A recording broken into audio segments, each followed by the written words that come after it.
How goes it? It's me, Jules, standing here in Baton Rouge, Louisiana.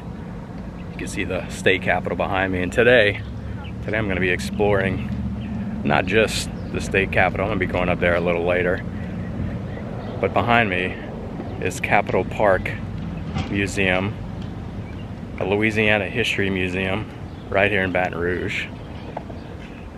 And it's my first time, so let's go check it out. So, if I could bother you for a few minutes, why don't you join me?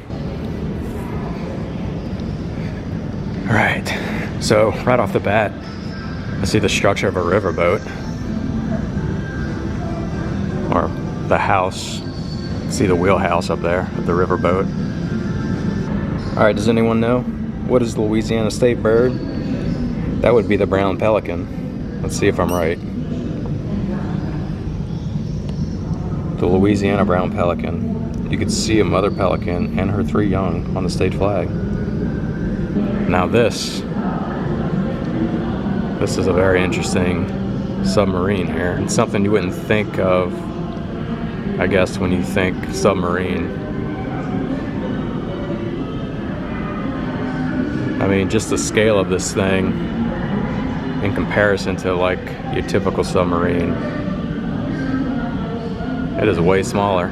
The mystery of the submarine. So this submarine right here was found in Lake Pontchartrain near the mouth of Bayou St. John in New Orleans in 1878. The submarine's origins and identity remain a mystery. This is wild. Look at it. I guess that's a picture of it from back in the day. I mean, if you ask me, it's kind of alien looking. I mean, look at this thing. I'm gonna get a better view from the front. It's narrow. It's unlike anything. I mean, it's unlike anything I've seen before. I mean, it's all riveted together. It's pretty much, I guess, what you would expect from that time. Maybe they were trying to be stealthy with the design. You know, in a way, it kind of looks like a fish or a whale. Very interesting.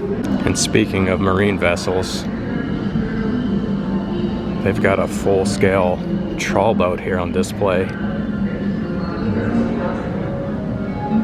And I guess my question is, how'd they get that in here? Louisiana Giants. Yeah, right next to the trawl boat. We talk about Huey Long and Louis Armstrong, 2 Louisiana Giants. Oh, I wonder if that's his instrument. Yeah, it's a slide cornet. Louis used this slide cornet as a prop in 1923 photograph.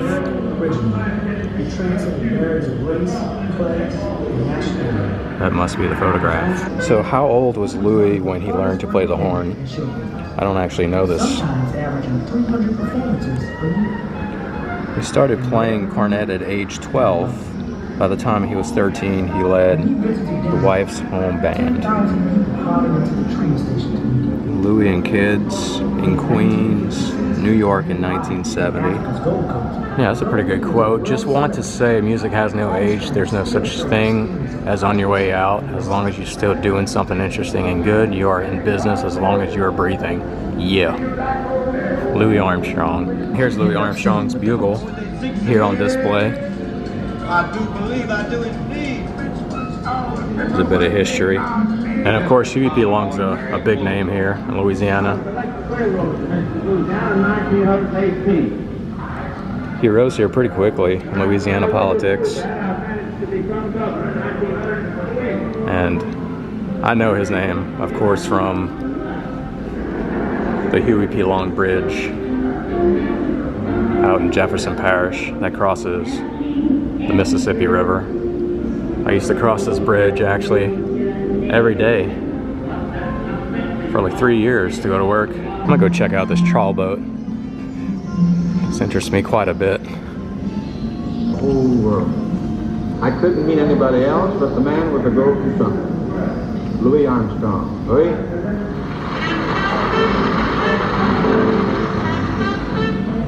was an American original who transcended barriers of race, class, and nationality. As Armstrong once solidified his reputation as one of America's most important musical innovators. So yeah, this trawl boat's named the Coco J. I'm trying to find more information on it, but I don't see it. Oh, look, a lighthouse lens. It's a portion of a third-order fixed lens reportedly used at the South Pass rear light station. The lens was likely installed in the lighthouse pictured here, which operated from 1848 until 1881, and the station's beacon guided ships safely into the river pass, just like this ship here. Alright, so here's a bit of history on the Coco J, a Louisiana shrimp trawler. The Hebert family of Bayou Lafourche. Hey, that's where I'm from. I grew up on Bayou Lafourche. They shrimped aboard the Coco J from 1992 until 2004. That is awesome. So the Heberts ran the Coco J as a family operation out of LaRose, Louisiana, which is just 3 towns up from Golden Meadow, where I was born and raised. The boat is named for Earl and Holly Hebert's children, Courtney, Coco, and Jeremy, JJ. The family shrimped together in the Gulf of Mexico and bays near Grand Isle. You might have heard of Grand Isle. Melvin Mr. Peter Keefe built the boat in 1985, just a year before I was born, from cypress and Spanish cedar, materials that differ from the fiberglass and still typically used for trawlers in the 1970s and 80s. Many Louisiana shrimp boats are painted aqua blue. This is awesome. I mean, this is a piece of history here. A piece of history from where I come from. Wish I could hop on this boat and take a tour of it, but that's obviously not going to happen. I am curious how they got it in here. They've got some pretty large pieces of equipment here on display, including the sugarcane harvester. And this thing is massive in person. I mean, I'm used to seeing these from a distance, but never really this close. This is a 2-row sugarcane harvester. Cuts 2 rows of cane at once, therefore decreases labor costs. So yeah, this pretty much streamlined the industry. Here's some more pretty interesting history from my home parish. You see this brochure promotes Louisiana as the Sugar Bowl of America. The image from Raceland and Lafourche Parish, which is like 30 minutes north from where I grew up the bayou, as they say, underscores the importance of the crop to the state's culture and economy. And there's a picture taken in Raceland. And look, they've got a Poverty Point display here. Now, I've been to Poverty Point, and I've been to the top of this ancient mound. And if you're curious about Poverty Point, I'm gonna drop a link right here so you can see that video of my visit to Poverty Point. They got this cool diorama here of the Poverty Point site. You can see back here, Mound A, which is the largest mound they've got out there. And of course, Louisiana is known as the sportsman paradise. It says it on our license plates. Never actually caught a marlin, but I imagine that'd be fun too. Here's some of the lures they use to catch those bigger fish out there in the Gulf. Look at this picture of a blue marlin caught in 1977.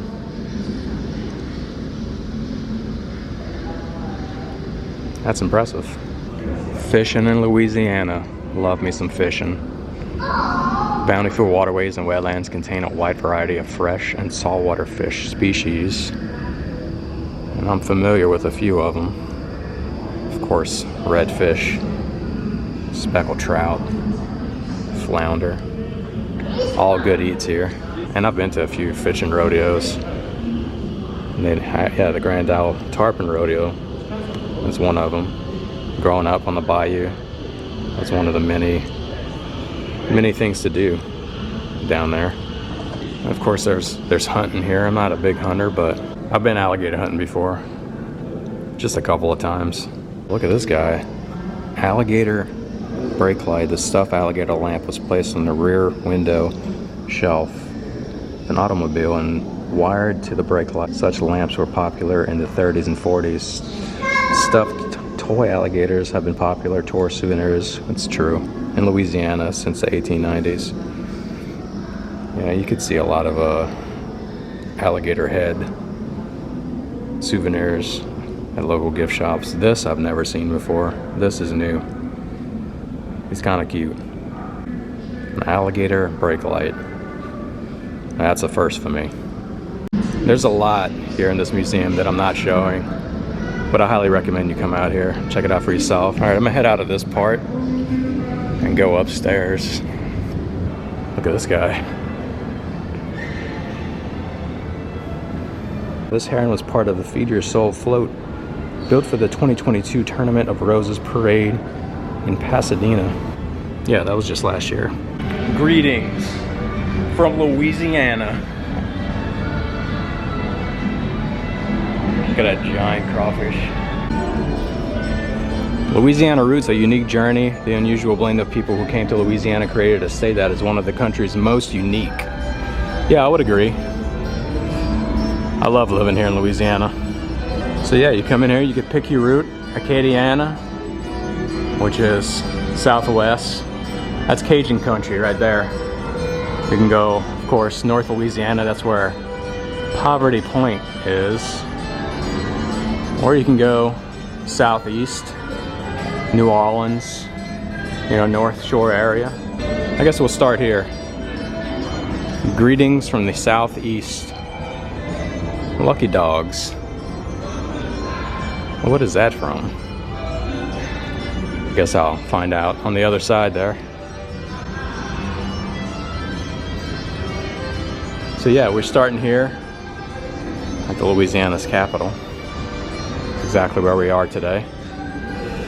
And did you know Baton Rouge translates to red stick? Now, many of you might not know the history of that saying.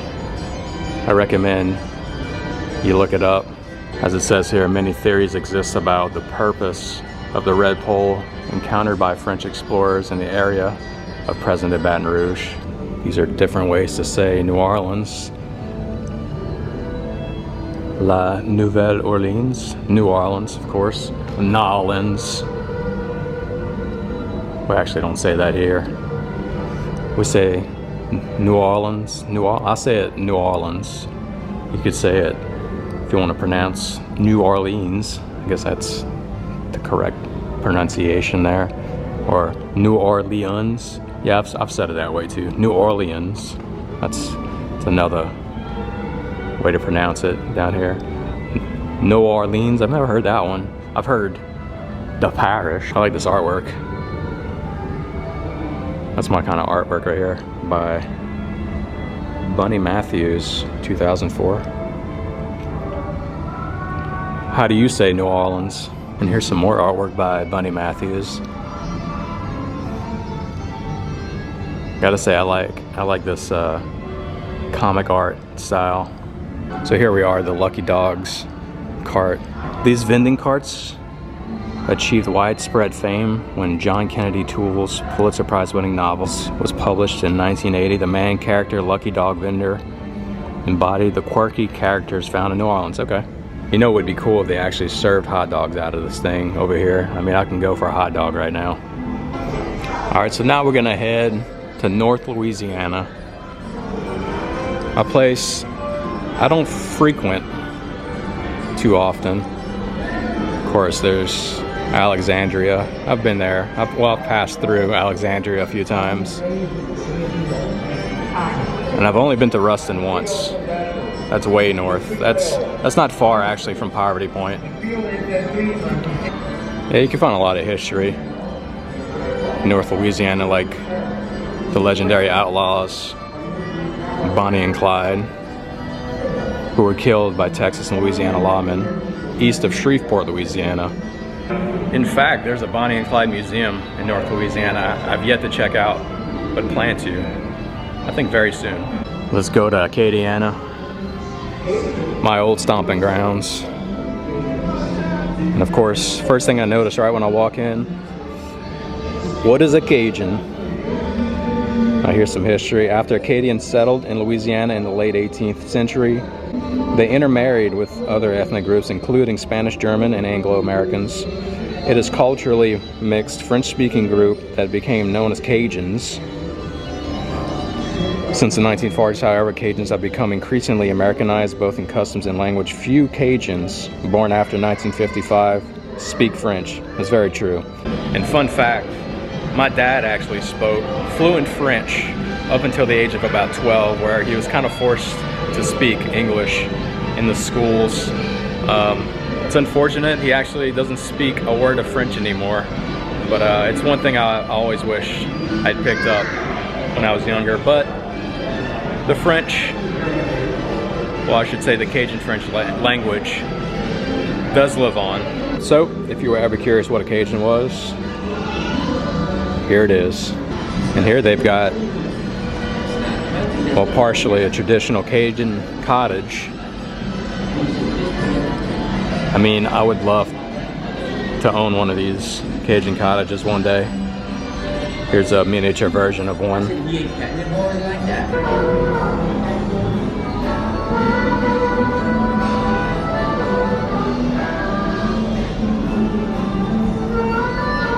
All right, this way to Mardi Gras. You can see they got some Cajun Mardi Gras costumes right here on display. And here's an early Cajun Mardi Gras tunic, circa 1920. Okay. It was found in the attic of a house in Prairie Road near Opelousas. It is a homemade shirt, brightly colored cotton that probably would have been worn with matching pants along with a mask and headpiece. Are you ready for a dragon? Man, this museum gets better and better. That's such a cool display they've got here. I wonder if it's original to the float. I mean, you just gotta appreciate the artistry here. Here's some history of the Leviathan float. A dramatic Leviathan float made carnival history with its debut in '98. Crew of Orpheus Parade. 97 Orpheus captain Sonny Bohr and a crew member, Virginia Steller, developed an idea for a float inspired by the biblical sea beast Leviathan. They were derived from the Hebrew for coiled serpent. The 125-foot float was constructed in 3 tandem sections and was the first large-scale Mardi Gras float to use fiber optic lighting. Nearly 54,000 individual lights are used on the float, which has appeared as a parade's signature float every year since '98. The Leviathan float is designed as a dragon-like creature swimming through a shipwreck. During the parade, smoke comes out of its nostrils. Again, I'm not showing everything this museum has to offer. So far, this is probably my favorite part of the entire museum. I guess if you're in the area, definitely check it out. Get some history of our great state, and of course, Mardi Gras. There's the Leviathan behind me. I wish he blew smoke out of his nostrils. That'd be a cool feature here at the museum. Definitely a really cool display of Louisiana culture. I mean, I highly recommend you guys come out here and check it out for yourselves. I just want to take this giant crawfish home with me now. You can see the museum right there behind me, State Capitol. Heading that way right now, and it is starting to heat up out here. We're in July. I guess as of the recording of this video, it is July 1st. And it's just getting hotter and hotter each day here. So you know, for as long as I've lived here, I've never actually been to the state capitol. Not on a field trip, and not on my own. And it's pretty wild to think. But there's always a first time for everything.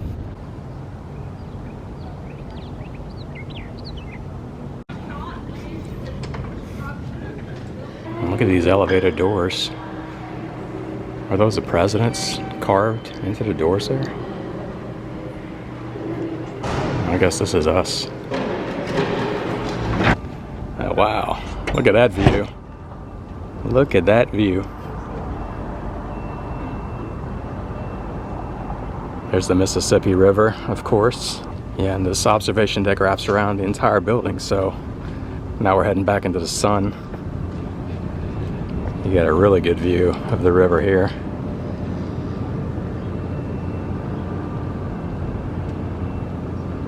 Hard to believe I've never actually been here. Yeah, and from up here you can get a good overview of the grounds. We were just down here in front of the state capitol. You can see the Huey P. statue right there. And just back here where I'm pointing is the museum we just came out of. And I guess I should note, for reference, we're looking south. Back here is the old capitol. Back, it's probably hard to see, back there is the old governor's mansion, which is now a museum. And way back there, it's hard to see, Death Valley, Tiger Stadium, behind that dome-shaped building. I mean, you just gotta appreciate the architecture here. Check out these, they're not gargoyles, but they're pelican perched here on the side of the building. All right, I think I got my fill of views out here. So I'll go back in, get some AC. There's a gift shop right inside. I'll go check it out. And if you want, you could purchase a Huey Long bobblehead for $8. Oh no, that's for the book. The bobblehead's actually $20. Or you could just get some Louisiana themed souvenirs here. Check out them socks. Greetings from Louisiana socks. Alligator Beanie Baby, it looks like. Some cool mugs there and a license plate. So yeah, this is the gift shop here. And I think I'm gonna call this one. And with that, I've got to run. You can see the state capitol behind me. I'm heading out. Fun fact, if you didn't know, this is the tallest state capitol in the United States at 450 feet tall, and it was only built in 14 months, which seems awful fast if you ask me. But with that, again, I'm gonna run. If you enjoyed the video and you haven't done so yet, hit that subscribe button, smash that like. It lets me know how I'm doing. Share this out with all your friends and family, and I will see you guys in the next one. Bye.